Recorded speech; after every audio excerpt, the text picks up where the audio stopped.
Let's wait for hopefully somebody to pick up and find me out here. Uh, yeah. See if I can connect to another uh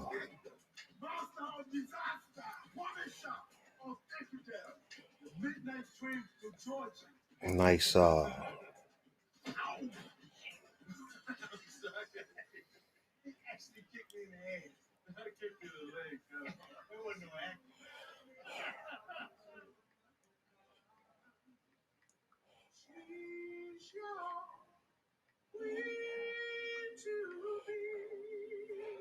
yeah.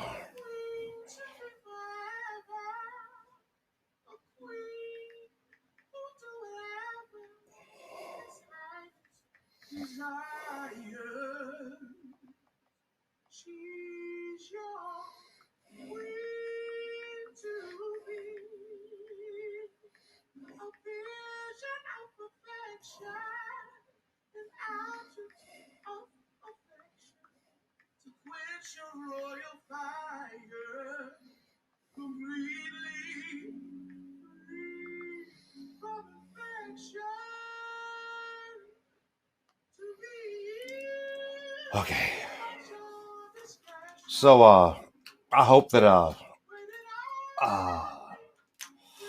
this little transmission don't get pulled just on the mere fact that I'm not trying to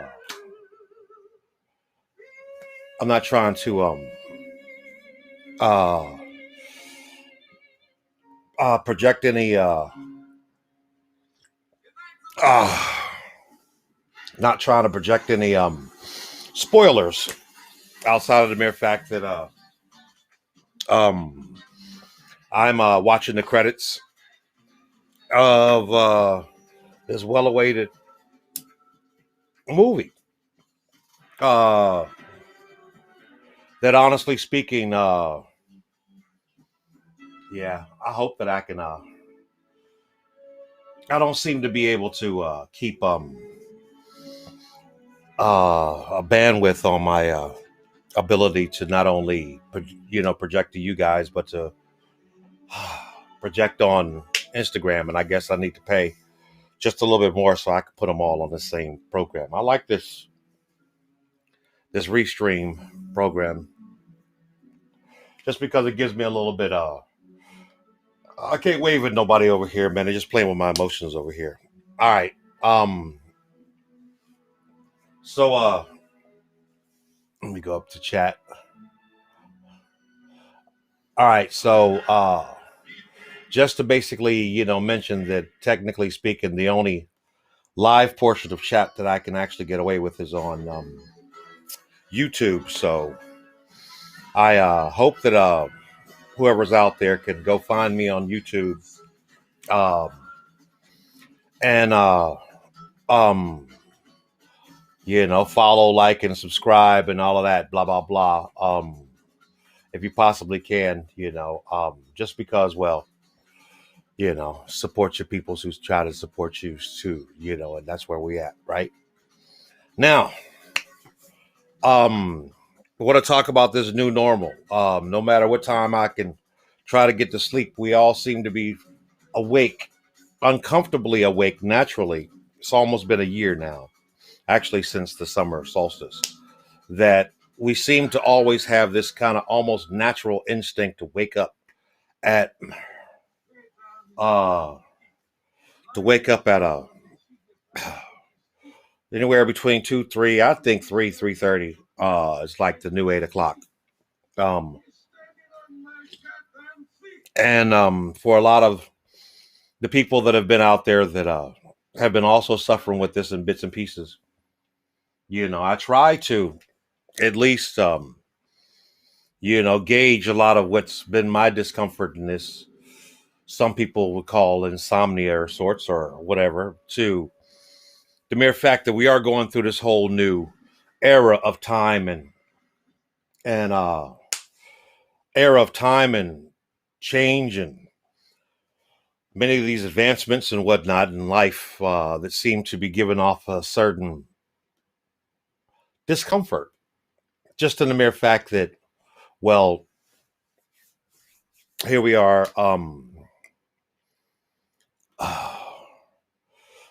in the age of Aquarius. We actually made it where we're actually in the big game, whether we like it or not. This is so much of uncharted territory in the evolution of Homo sapiens on this planet that as we record it, uh, these very little things that we leave now are actually answers that our ancestors would have never been able to understand how humanity on a total globe has been capable of withstanding the advancements and the mutation of all earthly, creations as it rotates into a new polarity. It's not supposed to even, settle down into 2033, which is probably about around the time that we can guess by using Jesus time, which is, before Christ, after death, that we could sit back and go, but he died in 33. So we're guessing that this whole wobble in the earth and the planets and everything and how it's changing our molecular structure to such a degree that I don't want to get too much more deeper into my thoughts on that right now and the COVID situation and everything until we give some justice where justice is due to um, my review on this Coming to America movie. At first, what I like to state is that, I acquired the ability to see it, by uh, unfair means, for being a IATSE member and whatnot. I still, found a halfway decent bootleg of sorts because me and Amazon ain't really on first name terms right now. So this is WNDC. WNDC stands for We in the Crib in DC, and therefore it's WNDC in DC. And I'm doing these little things in tribute to how I used to do my mixtapes. I used to do mixtapes way back in the day, and and it was my hustle like everybody else's. And each one of them had a certain flair for where I was enough to make titles for a lot of the ranged music that was involved there. And so, fast forward almost 20, 30 years later, no, 30 years later, almost, here I am in DC, of at least, sound mind and body, depending on who you ask, witnessing a lot of the change that has occurred for a lot of us. This movie in itself was tastefully done in comparison to the mere fact that it was a sequel to something that we experienced way back in an era that during that time frame, many of us, if you just follow me here and play with where I'm at in my head here, if you are old enough to remember going to the movie theater to see this movie at least once and remember the culture, the time, the era back when it came out. What year did that damn movie come out? Coming to America 1.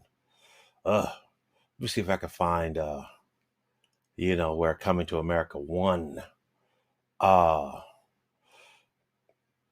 was at. Um let's see. Uh Coming to America 1. Okay. I've got 2 there. All right, so let's take 2 off and let's go with the 1. Uh There it is. 1988. 1988. Wow. All right. That really really does something for me here because I'm sitting back and thinking 1988. All right. So if you're grown and you remember being grown enough, uh, back in 1988. Now, keep in mind, 1988 was a really nice time because that was also the era and time of a lot of different things that happened in our community. I think we was doing a butt or getting close to it. We were, but we were definitely during an era of music where, oh man, 88, 89 was Bobby Brown, Don't Be Cruel tour. Uh, so yeah, picture yourself back in that era and how for many of us adults that were old enough back in that era, this was probably one of the last times we were entertained by such black entertainment. Literally, that it's taken until 2020, 2021 for us to actually be re-entertained in the same manner into which that movie was capable of creating back then. Um, in a certain sense of the old era of race movies when we were capable of doing this back in maybe the 30s and 40s or something like that, had we actually gotten to, I mean, this would be right along the lines of the Wiz, right along the lines of trying to think of what else would actually be The Color Purple, right along the lines of the few things that we can actually associate to of mastery, where it's primarily about people of color, and such a nature that, right along the lines of Shaft. Come on, man, Gordon Parks. Oh, wow, this is, and I like this movie because of the script and how it actually is fair. It's more fair to the many different things that people of color are actually still right now growing into, or are are are attempting to um uh embrace, understand, evolve into. I kind of dug it, like, the king, the queens, the queen of kings, yeah, and how I'm trying not to do any spoilers and tell you a lot about the movie more than I want to say that, from a personal note, um, I often find times that here I live in Washington, D.C., the nation's capital, having moved back from Atlanta right after 9/11, and only to, as I've been trying to struggle to make myself purposeful in my aging and whatnot, um, find it more uncomfortable that if I was down there, I'd probably be extras, are capable of being more extras in a lot of movies, but only on that extra kind of hookup. And yeah, maybe one day I can return like the king or the prince of the dirty South. I'll leave that for another episode, I would guess. Um, but I think overall this was a tastefully done uh um uh sequel that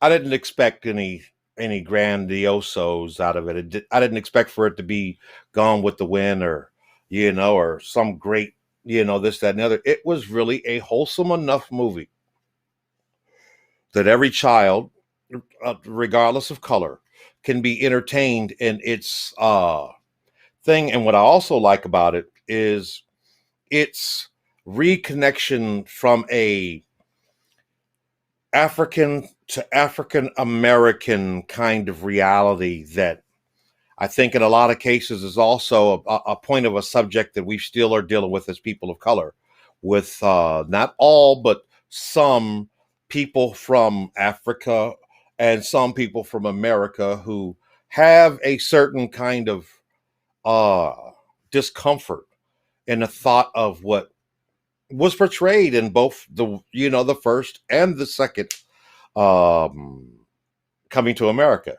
And I think that this may possibly be capable of building a better rapport if done correctly enough mentally for us to mend a a divide that has been preventing us from actually unifying ourselves as such in just the capability of us uh actually embracing the possibility of there being a king and a queen from Africa and America, in a manner where it doesn't interfere with either's identity as rather African or African American. And if we're capable of doing this, it might even be as sweet as them chickens roosting, in a way that's actually kinder and gentler. We're not freaking out. We're causing more people to freak out. God dang it. These doggone black people got another thing. Where's our white coming to America? So let's play with that. Where's the white coming to America? One and two. Well,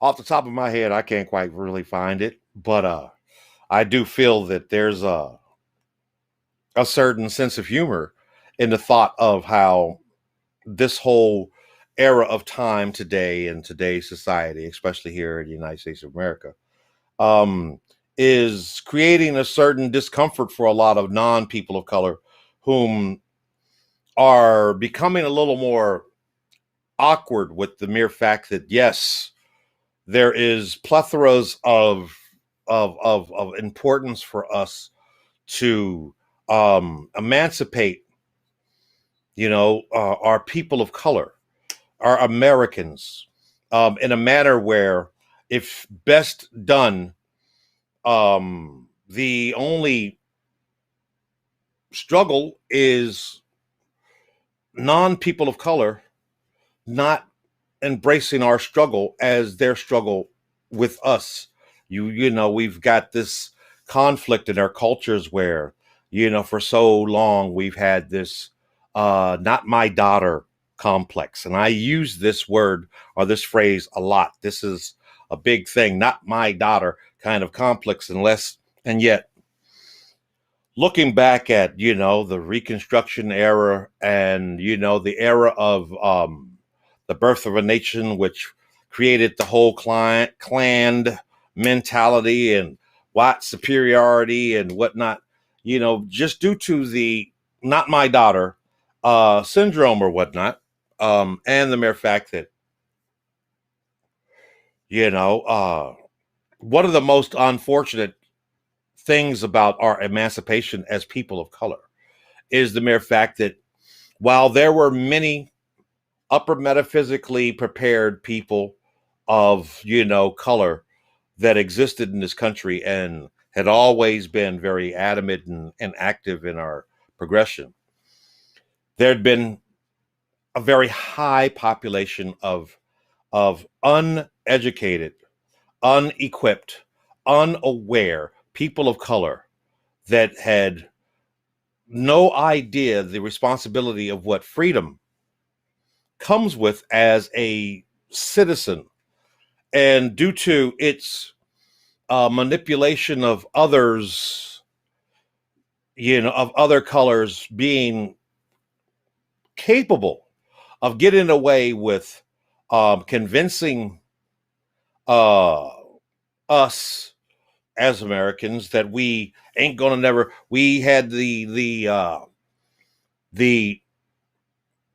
reality of the fear of the great big white man, the man that's keeping you down, the this, that, and the other. And here we are, 2021, and there is no man that doggone, not even this Illuminati thing that the white folks are scared of more than we are, um, that is that doggone forceful in this whole progression due to the mere fact that, well, they're that whole mentality and everything is growing extinct. People will go to museums, and they will go to, the history books, and they will look back in the more primitive times when race was an issue, and how even with our own race we had the brown bag, kind of mentality. Well, this movie, you know hey, yo, what's up, Arlo? What's happening? you know And I got people in the house. I got people in the house. I got people in the house. You know. Um, and what I'm digging about, what I'm digging about this is that I think that's what I'm digging about, is the mere fact that um from 1988 to 2021, as I'm projecting these comments from whoever wants to be seen, I find it very important to show these comments on my YouTube as they coming in hot, due to the mere fact that I'm not offended. Yeah, we still have this discomfort with the use of these words and whatnot, and yet it's not so much about the use of these words, but it's not what they call you. It's how you feel, what you answer to. And my nigga, if you really honestly is real about being out there with that, then you'll understand where I'm coming from with this, because that's the one word that was missing in this film. And I'm very respectful for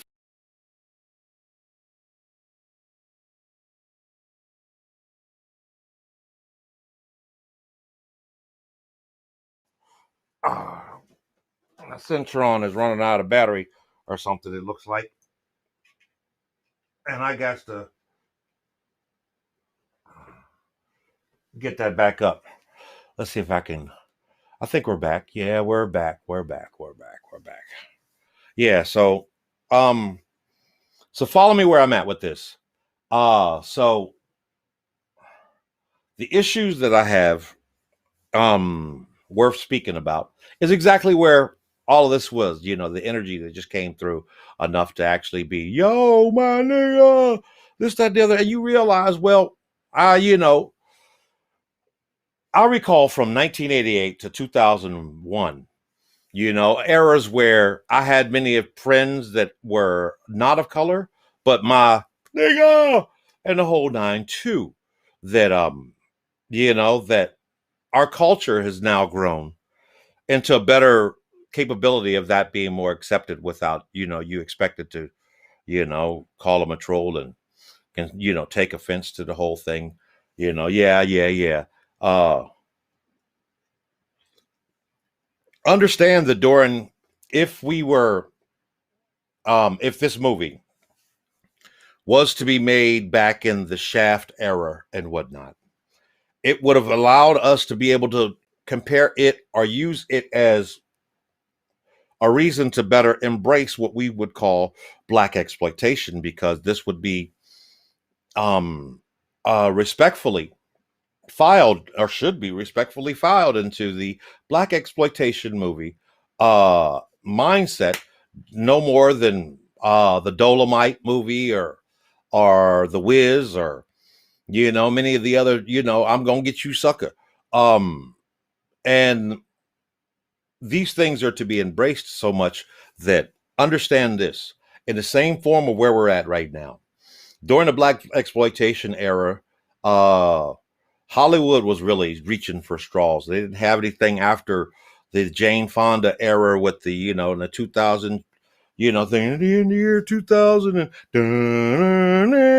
and Star Wars and this, that, and the other. And there wasn't a whole lot. And everybody was basically going and flying to the movies for these B movie type entertainment things. And that was during the era where we as people of color were actually thriving, not just in front of the camera, but behind the camera. The Gordon Parks, the Melvin Bam Peoples, the many of the others that were doing their thing, and yet many of us are not aware that the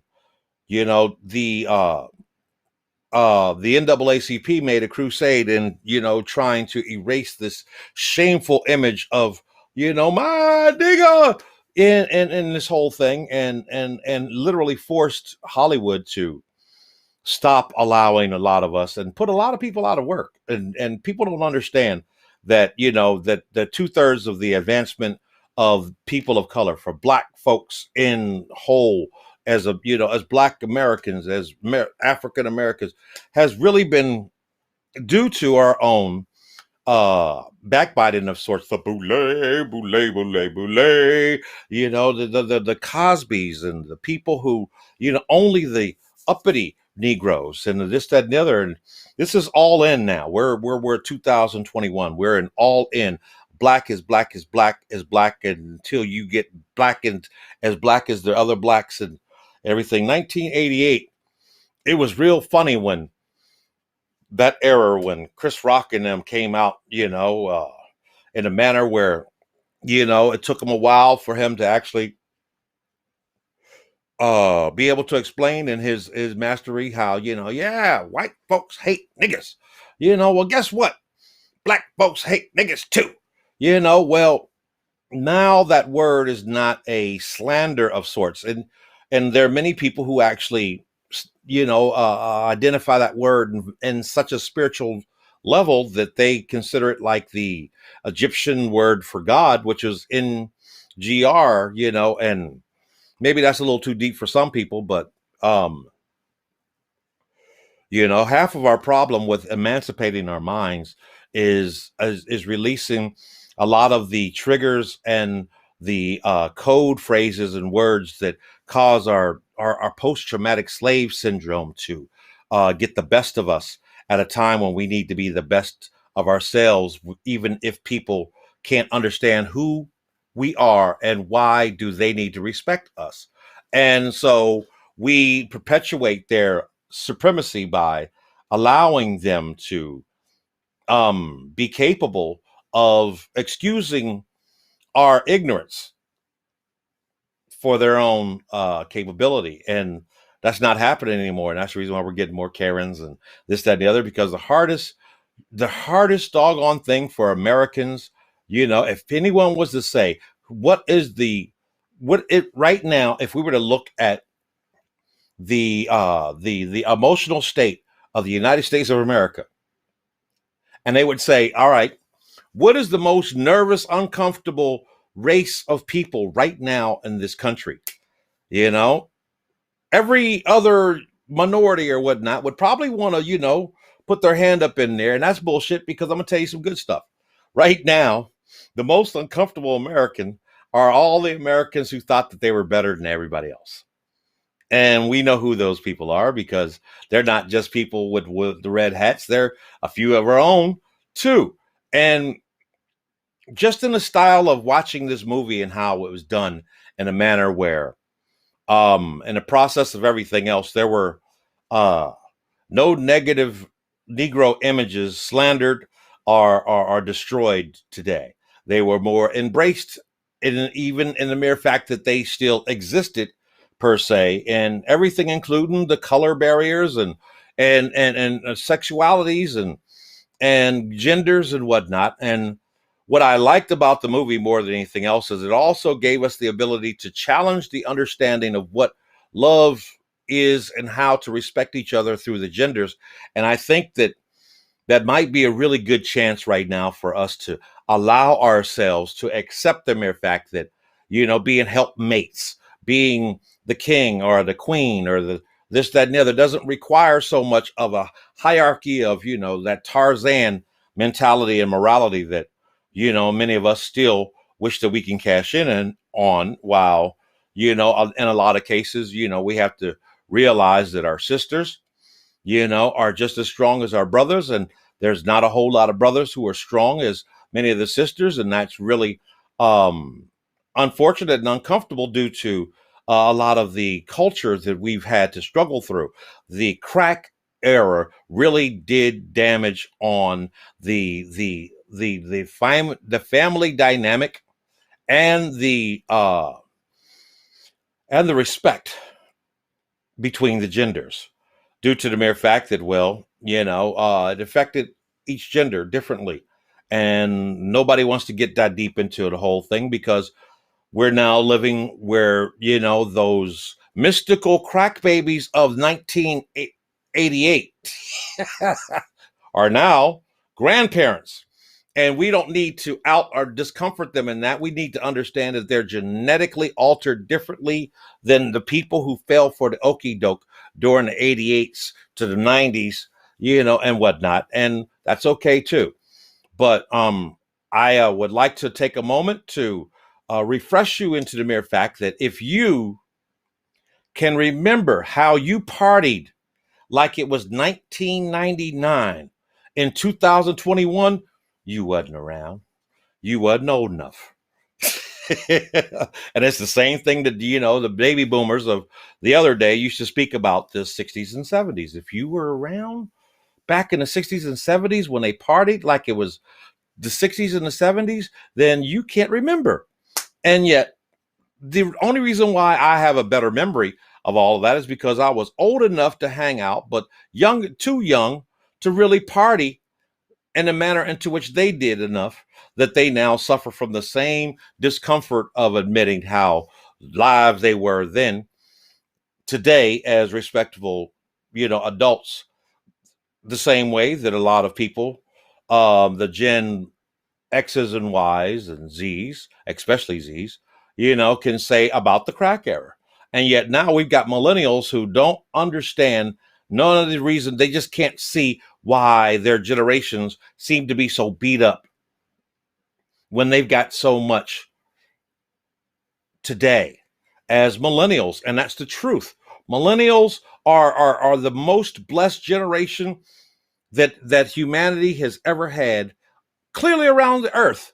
And even though it's not as broad in a lot of places, like, say, Africa, where, they can only dream about whatever they get, and images and whatnot. And they're going to get this coming to America thing. And that's going to do a lot good for the millennial Africans, hopefully, when they find a way of taking pride in both that movie and the ability to actually have a pride in allowing themselves to coexist with African Americans, in a manner that would build more of a camaraderie, an ownership, a respect, a kosher-ness that has been a conflict far past the 88s and whatnot. But 1988 was a very interesting time, and 2021 is a very interesting time. And I'm really glad that the good Lord, creator, whatever, has allowed me the ability to actually see it in a mentality where, when I watched the first Coming to America in 1988 era, while it was a very entertaining movie per se, a lot of the script itself seemed more of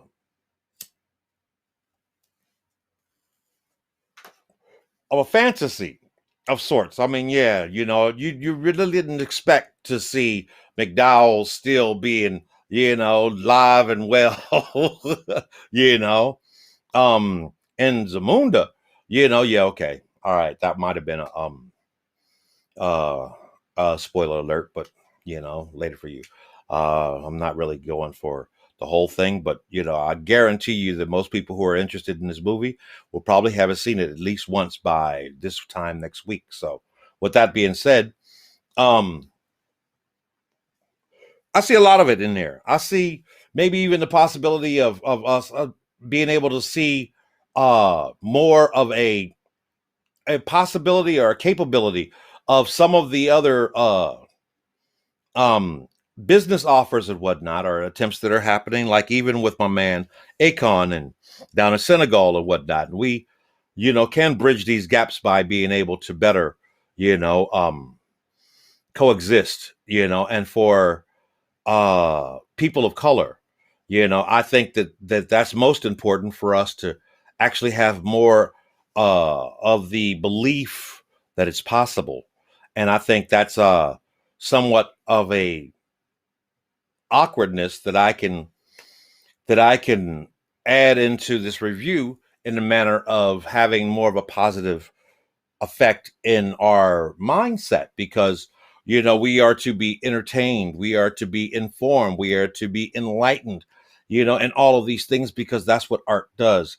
And this was artfully done, and enough where it's fair enough for me to say that while it may not be the most epic movie ever to be made, it will be known as a movie worth being proud of being a person of color, a Eddie Murphy fan, and a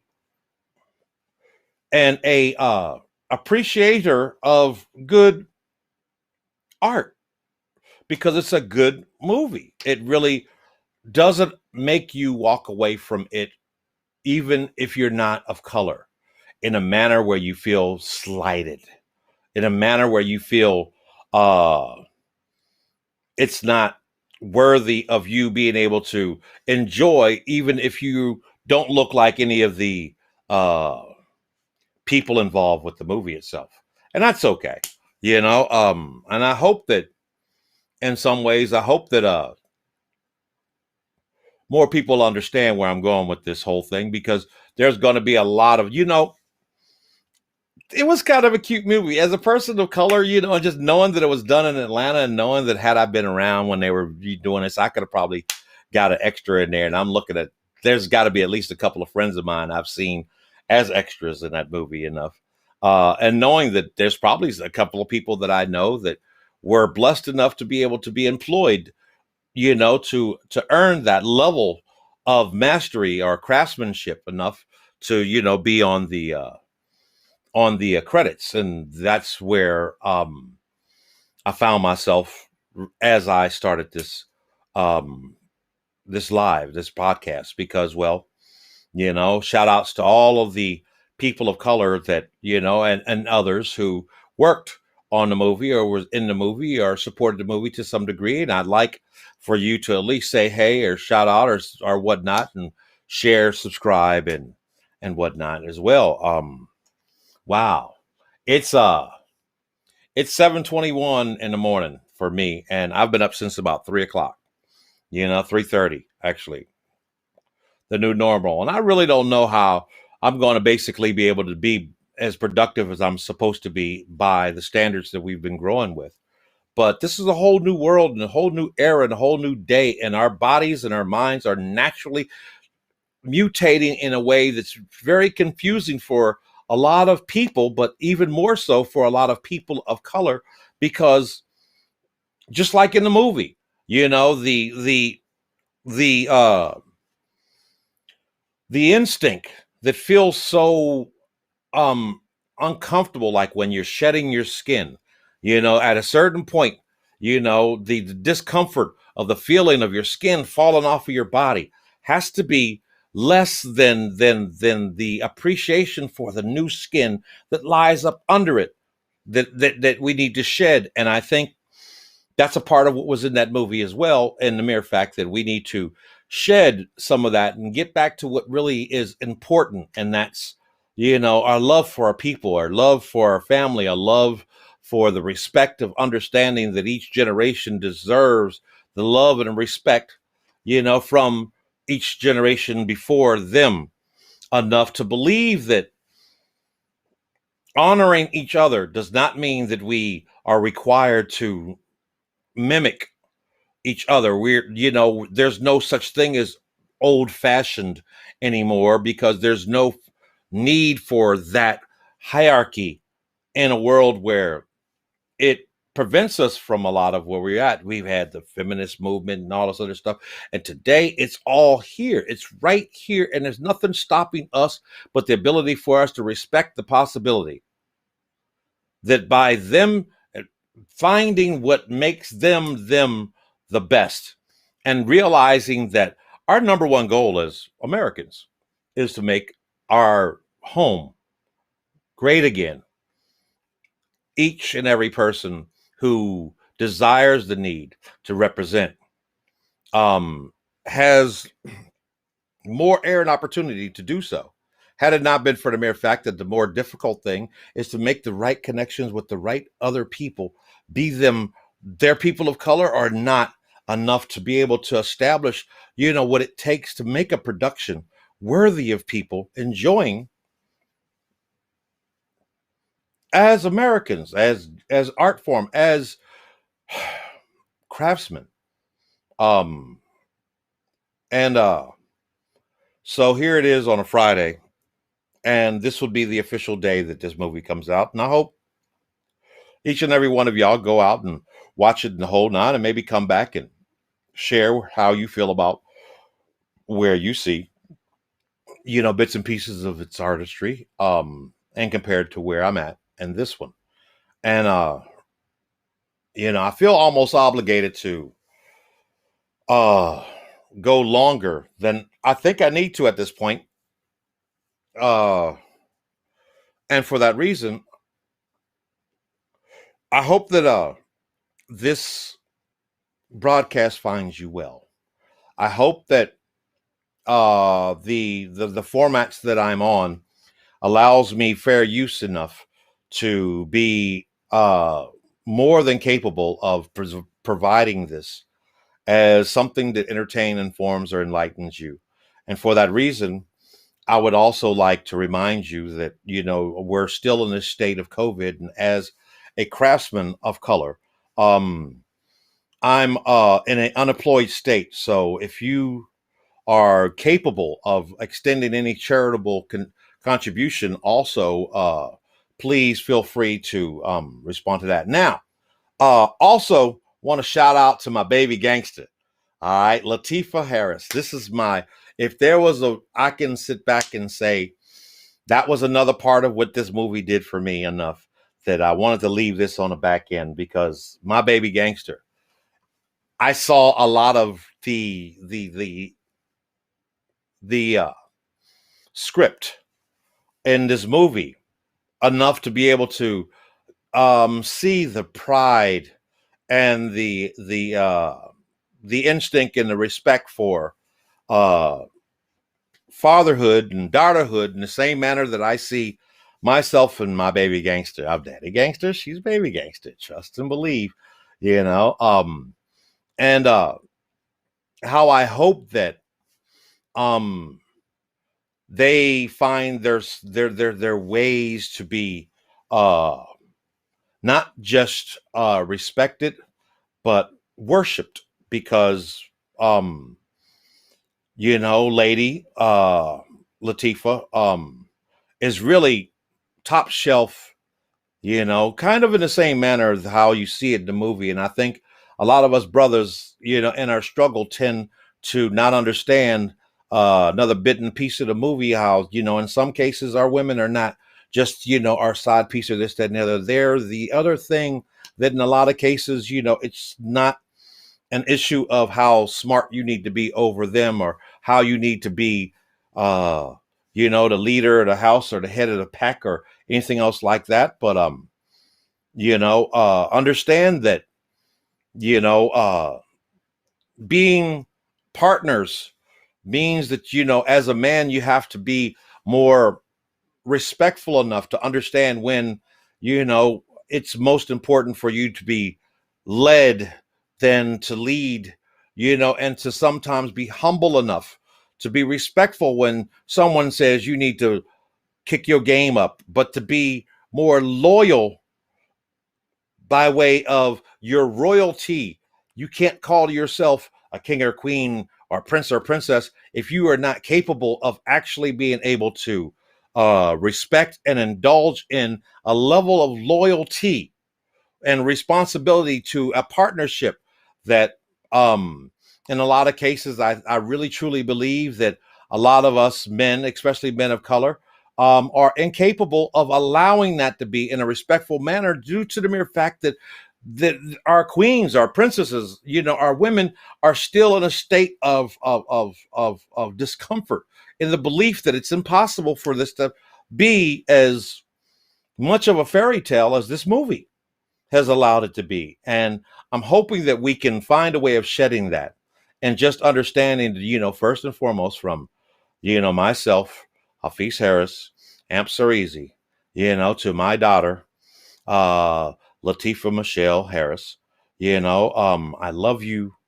And I pray that you have, the best life, that you can possibly master, with less discomfort, in the mere fact that we're still fighting our way through, many that we have to wake up and emancipate and this, that, and the other. And yet, we're pro-black enough that it's not that we can't find the right one. It's that we want the right one of us. And until we can, establish that understanding to the people who desire the need to coexist with us, then they're not going to respect the gift, the beauty, the power in whom they are. And I hope that whomever it is that, feels the need to be able to think that they can dance in our bloodline and our genetics, realize that